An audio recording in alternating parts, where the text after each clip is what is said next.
Love is in the air with Valentine's Day this past week, and so it's the perfect time to talk about the new Netflix hit romance, One Day.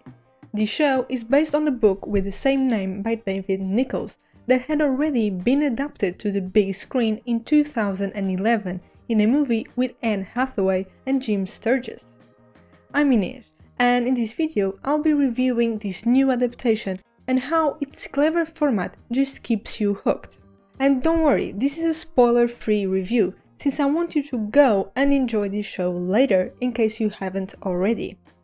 So let's start by disclosing that in reality I haven't read the book or seen the movie, so I'll be reviewing this show on how well it holds on its own.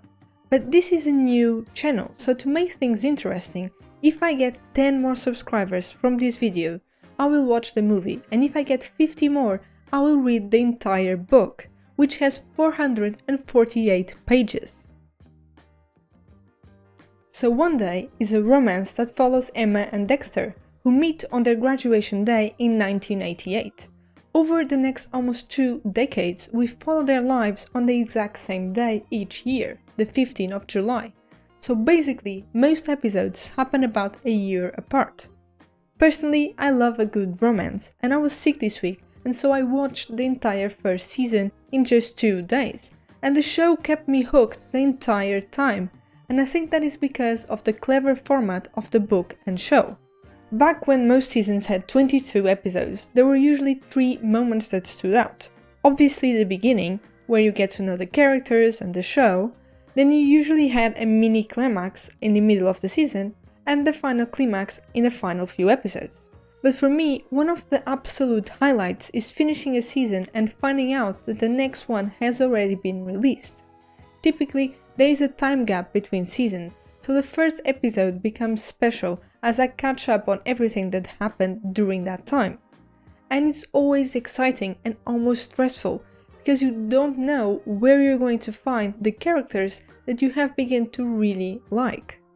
This inherent suspense is what makes One Day and similar shows so captivating. By having each episode 1 year apart, there is always a never-ending circle of final climax and new season. Each new episode, rather than feel like a continuation, becomes like a new introduction. Here, after I finished one episode, I couldn't wait to dive back into the characters' lives, discover what twists and turns fate has thrown their way, and see if their connection had deepened or drifted.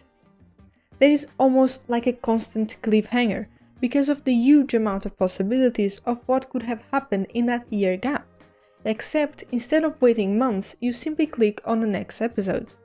The 20-something minute format also keeps you focused the entire time. The episodes are small enough that you never feel bored, but in reality, even though these characteristics help with viewer retention and binging capability, I think that it makes it a bit hard to really connect to the characters. As I said, I felt like I was being reintroduced to these characters with each episode. Obviously, the person that I am today is different from whom I will be a year from now. I didn't feel like I was getting to know them better, but instead I was just being reintroduced to this new version of them. And by the end of the episode, when I finally knew them again, I would have another 1 year gap, and sometimes they would drastically change. Here, I think that maybe longer episodes could have made it easier to connect with Dexter and Emma, as it would allow you to get to know them better in each moment of their lives.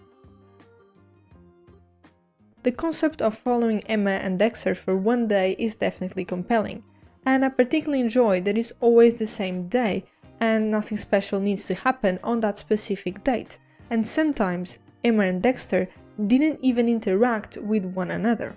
That said, the show depends a lot on exposition, since they need the viewers to know everything major that happened in that year.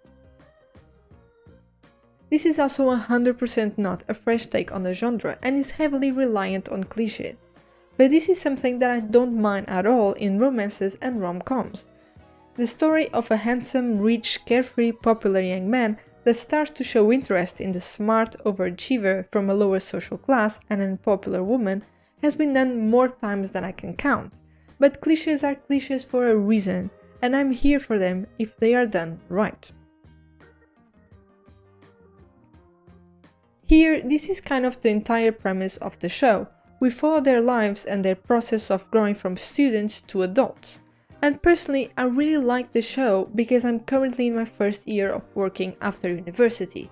And it's really relatable, the feeling of unsureness and lack of preparedness for this new, more adult phase in our lives.